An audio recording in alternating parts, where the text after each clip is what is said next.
오늘은 한국 교회에 대한 이야기를 하면서 선교에 관한 축복에 대한 말씀을 전하려고 합니다.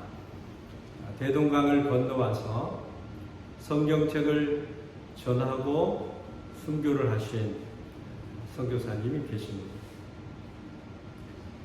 한국 땅을 밟자 말자 순교를 당하셨습니다. 많은 선교사님들이 한국에서 순교를 하시고 한국 교회를 기뻐하고 한국의 많은 그리스도인들을 택함받은 성도들 축복했던 선교사들이 많이 계십니다.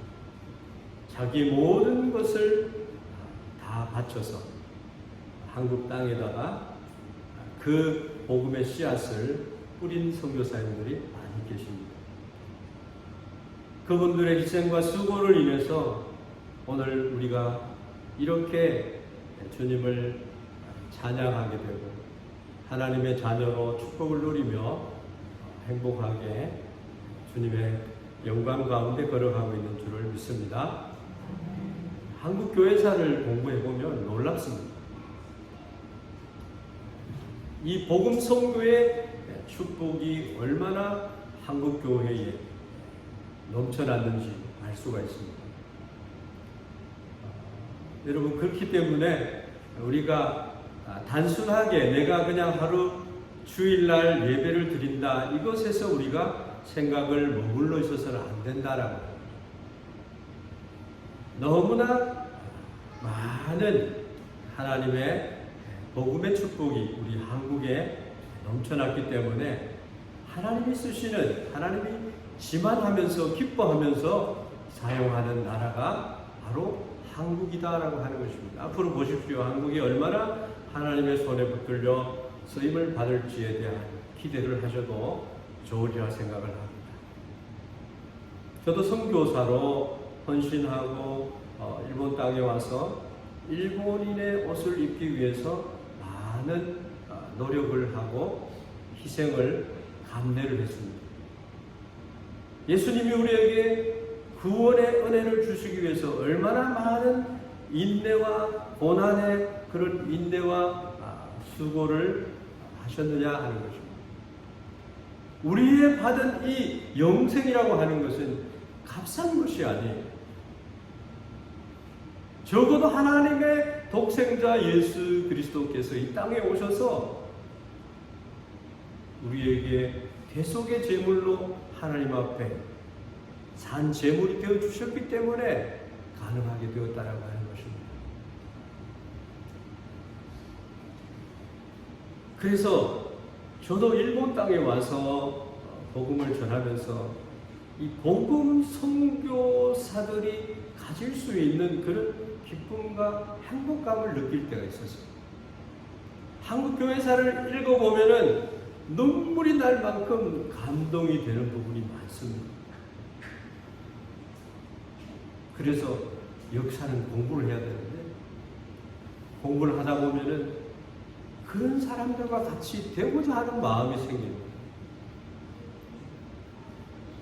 그래서 그 반열에 어떤 축제가 열리면은요, 그냥 너무나 자기 자신이 복음을 전했다라고 하는 이런 생각으로 자기가 자랑스럽고요, 행복감에 젖을 때가 있다는 거예요. 그래서 선교사들이 모이는 그곳에 때때로 선교 대회를 한다든지 선교 축제를 한다든지 이런 곳에 가면은 주님의 복음의 선교를 인해서 그냥 기뻐요.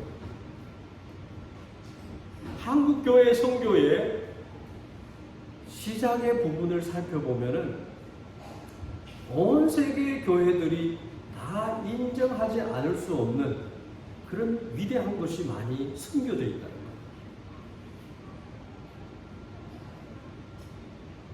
세계의 많은 교회들은 그렇게 하지 못하기 때문에 그것을 부러워하기도 합니다. 수없이 많은 부분에서 한국 교회의 위대함이 많지만 가장 중심에 있는 위대한 것은 바로 선교 사역이다. 여러분도 아실 것 같지만 한국교회 최초로 세워진 교회가 소래교회입니다.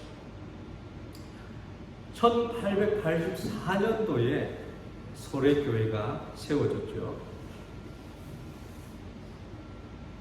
그 다음 해에 1885년도에 언더우드 선교사와 아펜제나 선교사님이 인천항에 들어오게 됩니다.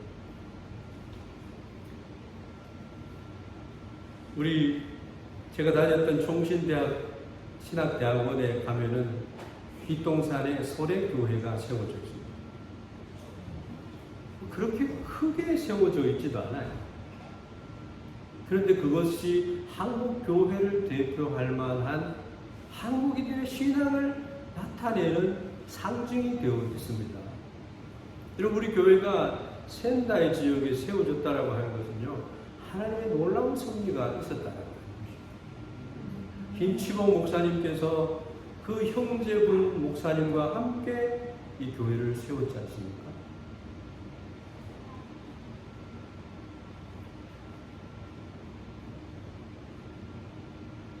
하나님 앞에 영원히 기억될 귀한 그 이름은 주님의 복음에 우리가 쓰임받고 있다라고 하는 것인 줄 믿습니다.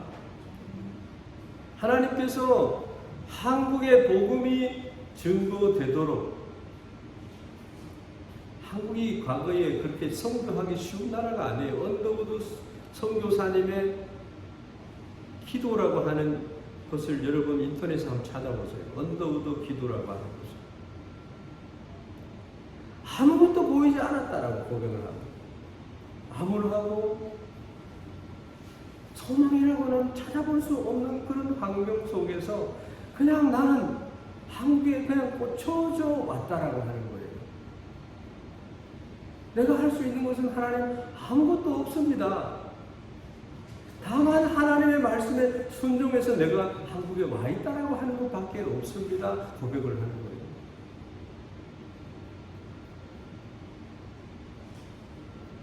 제가 우리 성도에게 물었습니다. 성도라고 하는 것이 무엇입니까? 라고 물었습니다.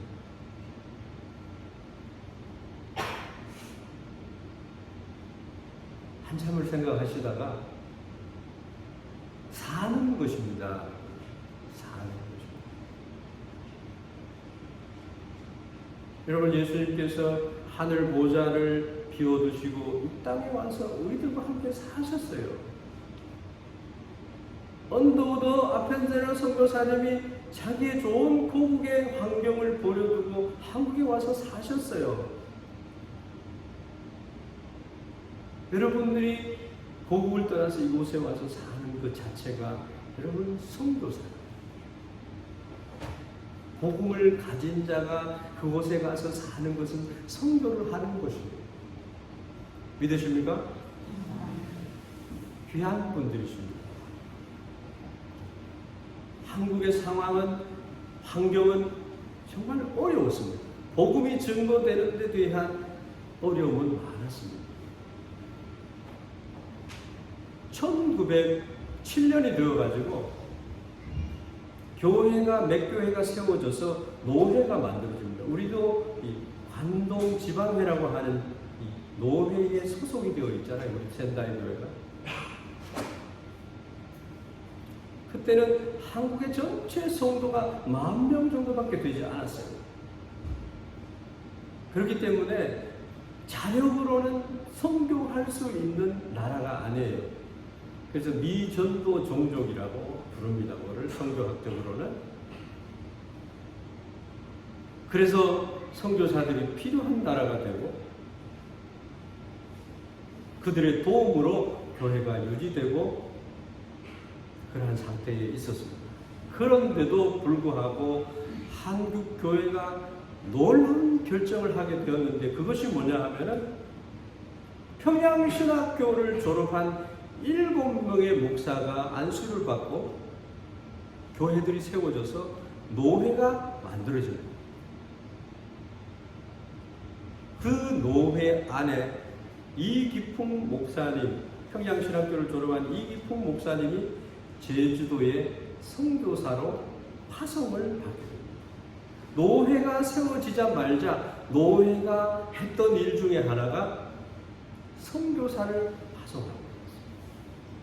선교를 받고 있는 상황에서 선교사를 파송하는 그런 일을 했다라고 하는 것입니다. 여러분, 우리 교회가 100명, 200명 막 부흥이 돼야지 선교한다라고 그렇게 생각하시면 안 되는 거예요. 다 준비가 되었기 때문에 선교하는 것이 아니에요. 가장 먼저 우리가 해야 될, 교회가 해야 될 사명 중에 하나가 선교라고 하는 것입니다. 가장 위대한 결정을 했다라고 세계 교회가 한국 교회를 칭찬을 하게 된 것입니다. 이기풍 목사님, 내가 선교사로 가겠습니다, 이렇게 해서 간 것이 아니라 노회가 그것을 결정해가지고 세워서 감사해서 선교사를 파송을 했다라는 것입니다. 그때 노회장으로 있었던 배위량 선교사, 블레어 선교사님이 이렇게 말을 합니다. 한국교회 동노회가 최초로 모임을 가진 그 모임이 선교사 파송을 결정하였던 모임이었다. 그렇게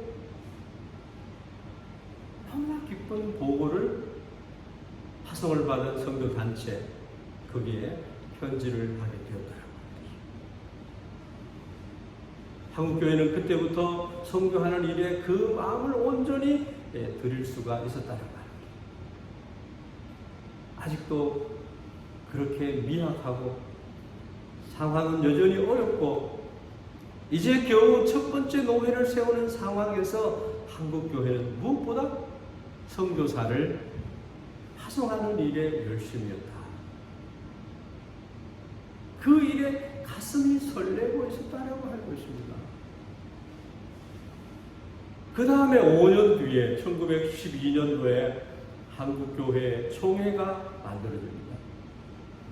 도회가 몇 개가 연합이 되어서 이제 총회를 만들게 되는 거죠. 우리 센다이 교회가 속해 있는 이 총회는 전국에 150여 개의 교회들이 있습니다. 이번에는 중국의 산동성이라고 하는 곳으로 선교사를 보내기로 결정을 합니다. 총회에서. 그래서 1913년도에 3명의 선교사를 파송하게 됩니다. 저는 1997년 3월 23일 날 일본 선교사로 파송을 받아왔습니다. 그 전에 일본에 와서 요코하마 쪽에서 신문을 배달을 하고 와이프는 나이쇼프를 하면서 어린 아이들을 데리고 이곳에 왔습니다. 전세돈을 다 가지고 와서 투자를 했습니다. 일본어를 배워야 하니까. 한국 돈이 힘이 없기 때문에 한국에서 가지고 와서 공부할 여력이 되지 않아 신문을 배달하면서 장학금을 가지고 공부를 했다라고.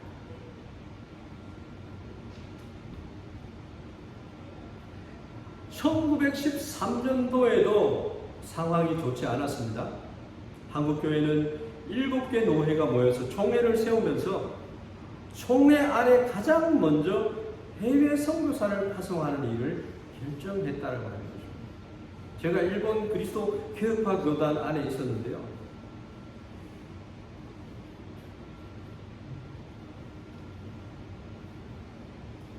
(1955년에) 교단이 만들어졌는데 선교사가 없는 거예요.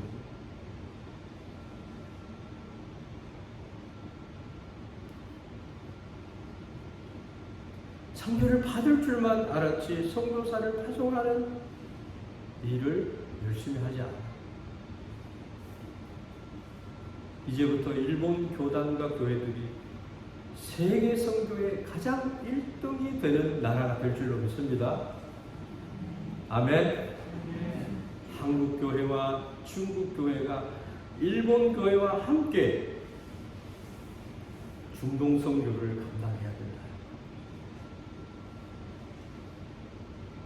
하나님의 선교 계획, 성령님의 인도하심의 선교, 이러한 것들을 우리가 기도해야 될 걸로 믿습니다. 이번에는 이 한국교회 총회의 결정을 보면서 박알련 선교사, 클라크 선교사라고 하는 선교사님은 이렇게 보고서를 씁니다. 1912년 전국 7개 노회를 포함한 조선총회가 창립이 되면서 이 경악할 만한 사실을 기념하기 위하여 전국 교회는 크게 연보를 거출을 해서 3사람의 선교사를 파송하게 되었다. 이는 조선교회가 선교받은 지 28년밖에 안 된 때였다. 실로 세계에 유례가 없는 경이적 사실이 아니고 무엇인가, 이렇게 얘기합니다. 하나님의 복음 선교는요, 얼마나 놀라운 은혜와 축복이 있는지 모릅니다. 여러분, 교회에 내가 복을 받기 위해서 오셨습니까? 그래서 교회에 오셨습니까?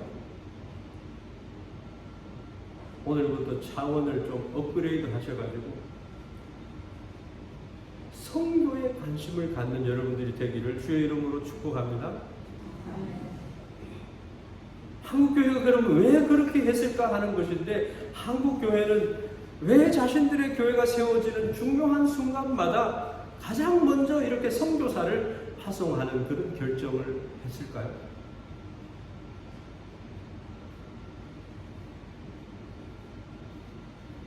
여러 가지가 이유가 있겠지만 가장 중요한 것은 바로 주님께서 지상 선교 대명령을 하셨기 때문입니다.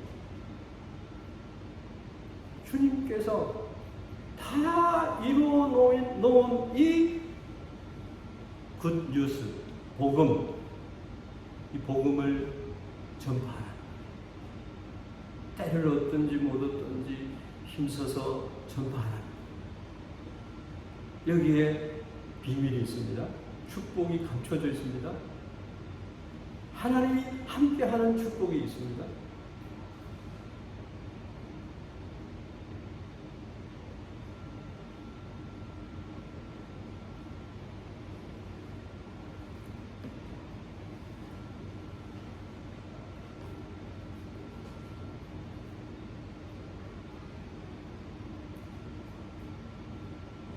원래도 우리가 선교함으로 말미암아 세례를 받는 자가 있어지고, 더 나아가서 선교에 우리가 수고하는 그런 축복하심이 있기를 바랍니다. 믿고 세례를 받는 사람은 구원을 얻을 것이요 믿지 않는 사람은 정죄를 받으리라. 너희는 온 천하에 다니며 만민에게 복음을 전파하라. 믿는 자에게 이런 표적이 따르리니 곧 그들이 내 이름으로 귀신을 쫓아내며 새 방언을 말하며 뱀을 집어 올리며 무슨 독을 마실지라도 해를 받지 아니하며 병든 사람에게 손을 얹은 즉 나으리라. 선교할 때에 이런 역사가 나타납니다.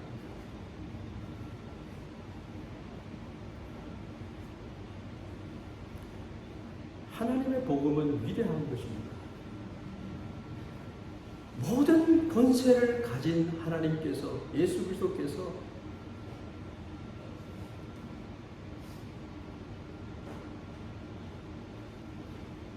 대선교 명령을 하는 것입니다.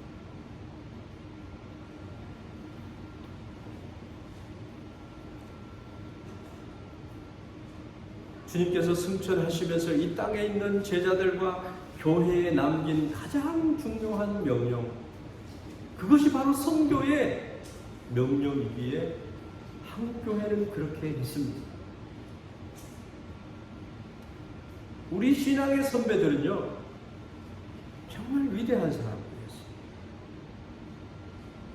교회가 정말로 교회가 되기 위해서는 그 교회는 반드시 선교적인 교회가 되어야 된다고 하는 것이었습니다. 그것을 알았다는 것이죠. 선교적인 사명을 잃어버린 교회는 교회가 아니라 그냥 자기들만의 모임일 뿐이라는 거죠. 한국 교회가 이렇게 주님의 지산 선교 명령을 수행하는 그 내용이 교회사 안에 많이 기록이 되어 있습니다. 100만 명이 되고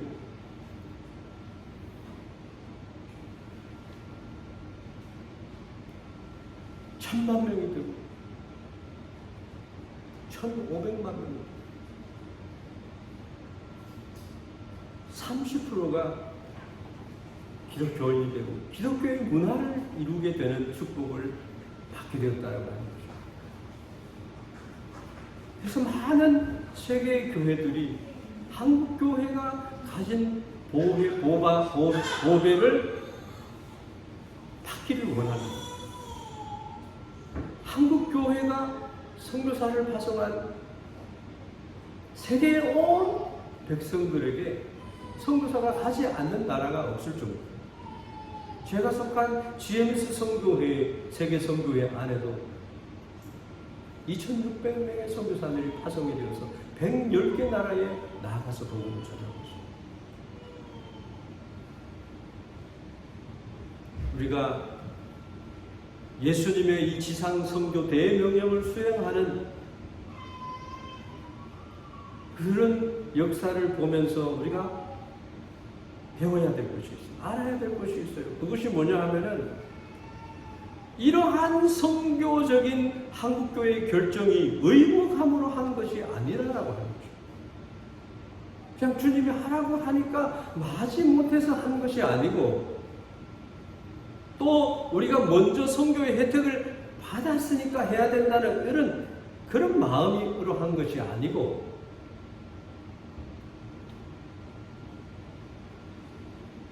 어떤 이유를 달아서 선교를 하는 것이 아니라는 것이죠.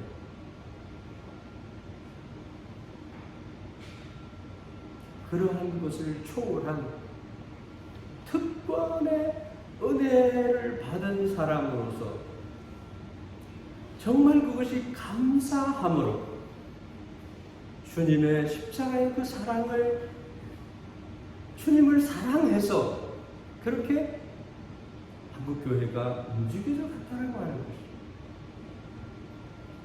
마태복음 28장 18절에서 20절 말씀 주님의 지상선교 대명령이라고 하는 것은 명령이라고 하기보다는 위임령이에요. 위임. 주님이 그냥 우리에게 선교를 해라고 명령하신 것이 아니라 나의 사역을 너에게 맡긴다라고 하는 의미를 가졌다는 것입니다.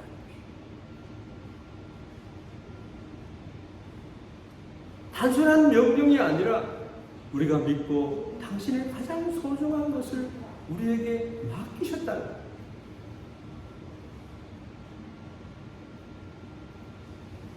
그러니까 한국교회가 그렇게 어려운 가운데서도 선교사를 보낼 일을 결정했다는 겁니다.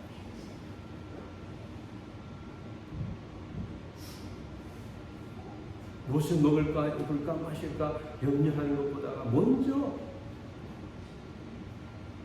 우리가 해야 될 위임을 받는 일이 있다라고 하는 것입니다.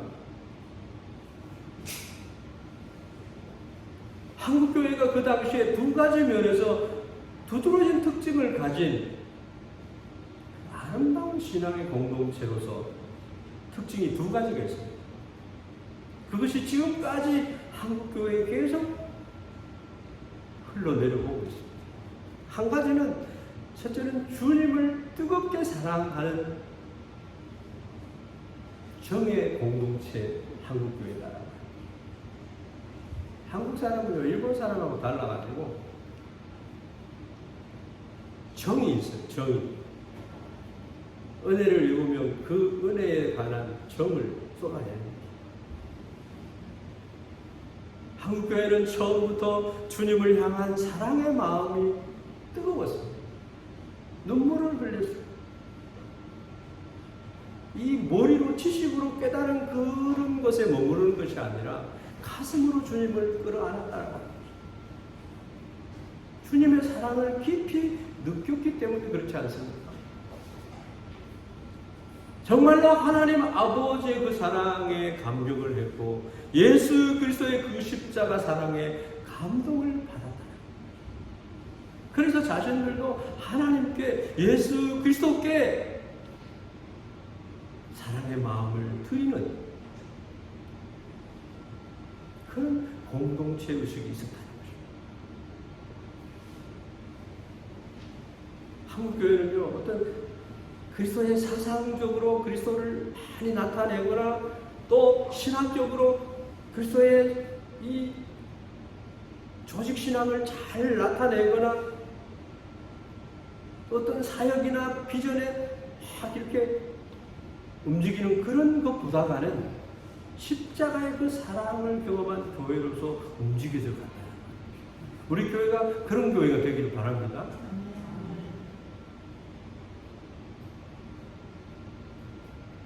십자가의 그 은혜의 감격에서 십자가에 감동된 자로 살아갈 수 있는 그런 교회다. 그렇기 때문에 한국교회는요, 주님을 배반하지 않습니다. 많은 순교자들이 나온 이유가 거기에 있습니다. 신앙의 정도를 지키는 위대한 신앙인들이 많습니다. 주님을 사랑하는 마음이 있기 때문에 우리에게 맡기신 그 선교의 명령을 가장 귀한 것으로 여기고 그 일에 헌신했다는 겁니다. 사랑하는 주님이 나를 믿고 맡기신 일이기 때문에 아무리 힘들어도 어려워도 나갈 수 있습니다. 그래야 되지 않겠어요? 다른 두 번째 이유는 한국교회는 하나님의 복을 받기 원하는 축복의 공동체를 이루고 있었다. 하나님의 손이 짧아서 우리를 돕지 못하는 것이 아니에요. 교회들마다 모여서 기도하고 하나님 당신의 축복의 손이 필요합니다. 기도할 때 하나님이 무한적으로 한국 교회의 성도들을 통해서 한국 땅에 복을 갖다 부어주셨어요. 이 세상에서 우리 민족만큼 복을 받은 것에 열심히 했던 민족이 없다라고 합니다. 그래서 한국 교회에도 복 받는 것을 사모하고 추구하는 일에 정말 열심히 했다. 자녀들에게 머리에 안수를 받게 해서 그럼 믿음대로 되는 거예요. 하나님의 말씀을 믿고 그렇게 순종할 때 하나님이 그 믿음을 보고 그 믿음의 그릇에다가 복을 부어주시는 줄 믿습니다.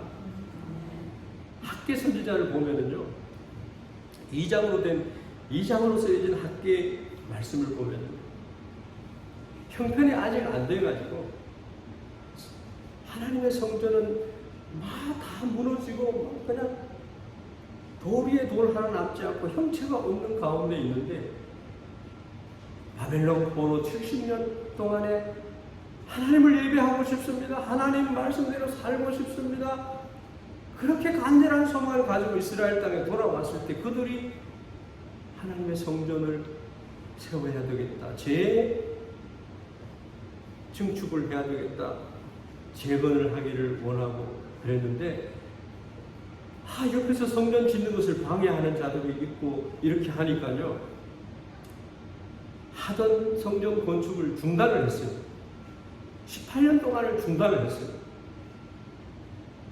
땅에 씨앗을 뿌립니다. 자녀들을 축복을 합니다. 하나님이 다 축복이 안 되게 만들었어요. 다 날아가도록 만들었어요. 하는 쪽쪽 다 날아가게 했어요. 왜 그랬냐?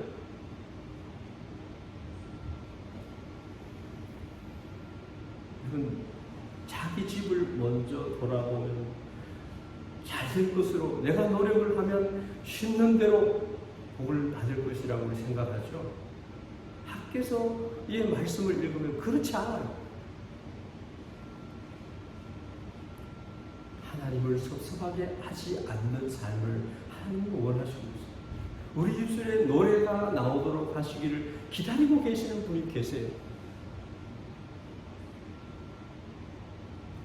우리 주님께서 십자가의 고난을 받으시고 이루어 놓으신 그 구원의 복음을 세계 열방에 증거하기를 원하고, 그런 모든 구원받은 자들이 축복의 통로로 그루터기로 강나라에 서기를 원하는데 그 일을 우리가 안 하면 안 된다.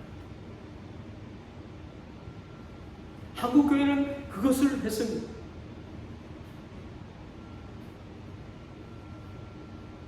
복을 받을 수 있다고 하면 한국교회 성도들은 어떤 희생과 정성이라도 다 감당할 수 있는 그런 신앙의 특징을 가지고 있었어요. 나쁜 것이 아니에요. 절대 나쁜 것이 아니에요.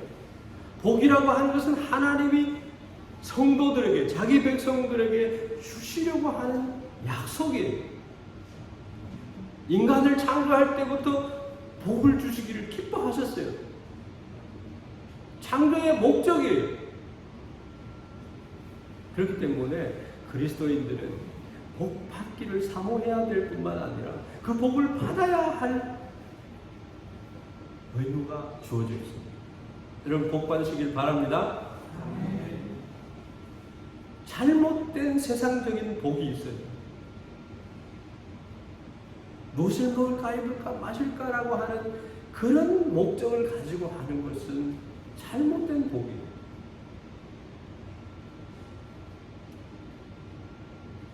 너 복 받기 위해,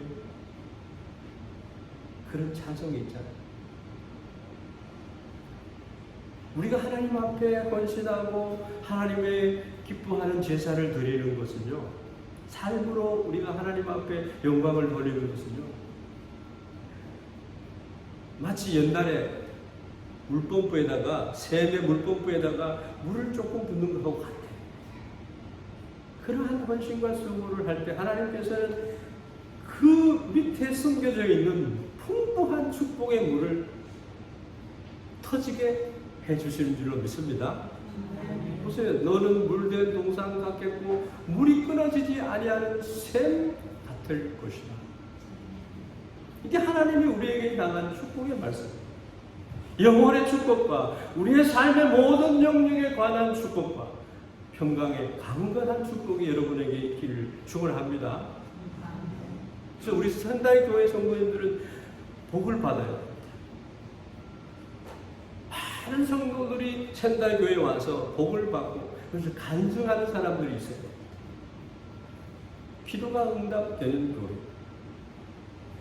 원래는 기도하는 것마다 하나님이 이루어주시는 그런 역사들을 봅니다.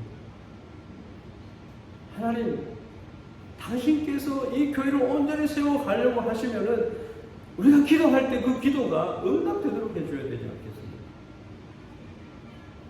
하나님 그렇지 않습니까?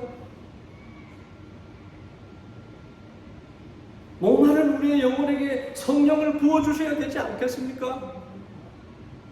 그렇게 기도를 합니다. 하나님, 모세가 하나님 앞에 기도할 때 하나님 앞에 그렇게 기도해요. 하나님, 이 백성을 이대로 그냥 주시면 하나님의 이름에 손상이 갑니다. 하나님의 명예에 손해가 됩니다. 그런 마음으로 우리가 하나님 앞에 나가야 돼요. 우리仙台 교회가 정말 복음을 사랑하는 교회예요. 하나님, 마가복음 10장 29절에서 31절 말씀에 보면 예수께서 이르시되 내가 진실로 너에게 이르노니 나와 복음을 위하여 집이나 형제나 자매나 어머니나 아버지나 전토를 벌인 자에게 대해서 현세에 있어서 100배의 복을 주고 내세에 있어서 영생을 받지 못할 자가 없느니라고 말씀합니다. 저는 이 말씀 붙들고 선교사의 사명을 열심히 감당합니다. 하나님의 가족들을, 부모들을 다 책임져 주시고 구원의 복을 주시는 것을 저는 내 눈으로 목도를 하고 있습니다. 한국교회는요, 선교 명령을 가장 먼저 수행한 교회, 28년 되던 해에 3명의 선교사를 중국으로 파송했다는 것입니다. 복받는 길이 여기에 있습니다. 아브라함에게 너는 복의 근원이 될 것이라 말했습니다. 내가 너로 큰 민족을 이루고 내게 복을 주어 내 이름을 창대하게 하리니 너는 복이 될지라. 너를 축복하는 자에게는 내가 복을 내리고 너를 저주하는 자에게는 내가 저주하리니 땅의 모든 족속이 너로 말미암아 복을 얻을 것이라. 주님의 지상 선교 대위임령을 수행하는 그것이 바로 아브라함에게 말씀하신 믿음의 자손들에게 말씀하신 축복의 은혜인 줄로 믿습니다. 여러분들은 다 복이에요. 복이 될 것입니다.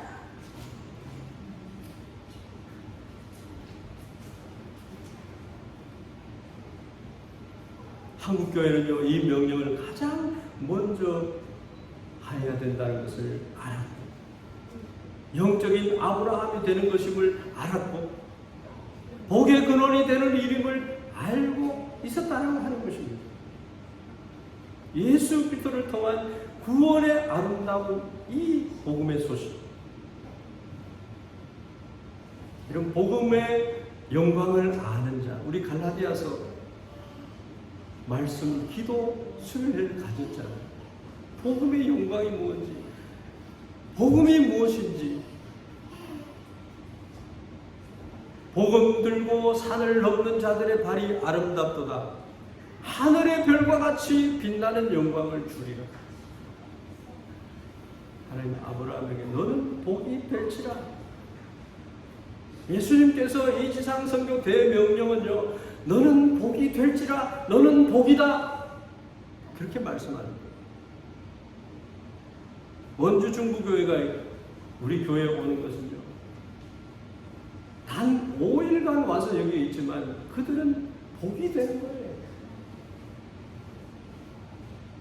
5일간 그들은 선교사입니다. 이곳에 와서 사역하기 위해서 2달 가까이를 준비를 한 거예요.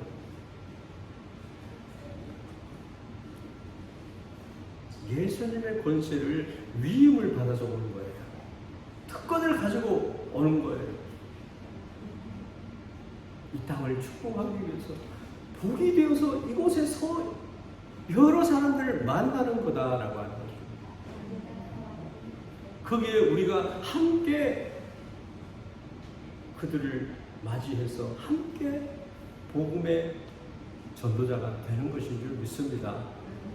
가장 아름답고 가장 거룩하고 진짜의 그 권세를 위임받아가지고 오는 거예요. 예수를 믿는다는 하는 것은요, 하나님의 자녀가 되는 권세를 받은 자예요. 그리고 우리에게 위임하신 권세, 이거하고 같이 연결이 되어 있어요. 그래서 우리 그리스도인들이 한마디 한마디 말씀을 하는 것은요, 권세가 있는 거예요. 그래서 복음을 전하면요, 불신의 세상과 부딪히게 되고 영적인 저항과 그 권세와 부딪히게 되어서 예수님의 권세가, 능력이 승리하는 것을 보게 될 줄로 믿습니다. 단기 선교 기간에 우리가 경험할 수 있을 거라고 믿습니다. 선교를 하지 않고는 우리가 받은 이 복음이 얼마나 위대한지는 몰라요. 이 영적인 권세가 얼마나 엄청난 것인 줄을 알아야 됩니다. 그래서 가정에서도요, 복음을 전해보십시오. 주님이 함께 하십니다. 마귀가 가장 싫어하는 것, 전도하는 것. 볼지어다 내가 세상 끝날까지 너희와 항상 함께 있으리라. 성도의 최고의 축복은 주님께서 함께하는 축복인 줄로 믿습니다. 선교하러 나온 주님이 같이 따라가셔요.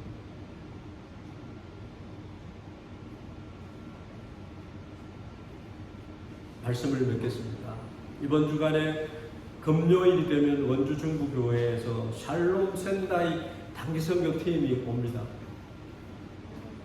우리 센다이 교회의 가치의 하나가 선교하는 교회이기를 원합니다. 모두 갖추어서 선교하는 것이 아니라 나의 형편에 맞춰서 하는 것이 아니라 우선이 되어야 될 것을 우선적으로 하는 것. 그래서 금년도에도 우리 성도들 전체가 다시 마음을 걸기 위해서 한 자리에 모여서 수양회를 했으면 좋겠다. 그런 마음이 있습니다. 1년 계획 안에도 있지만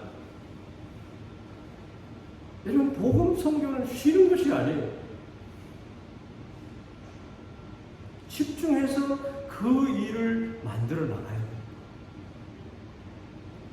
또 귀찮게 뭐 그런 걸 하시려고 그러십니까? 이게 아니에요. 우리는 계속적으로 한 마음을 이루어 나가는 그런 자리를 만들어 가야 돼요. 훈련을 받아야 돼요. 기쁨을 만나야 돼요. 주님이 함께 하실 줄로 믿습니다.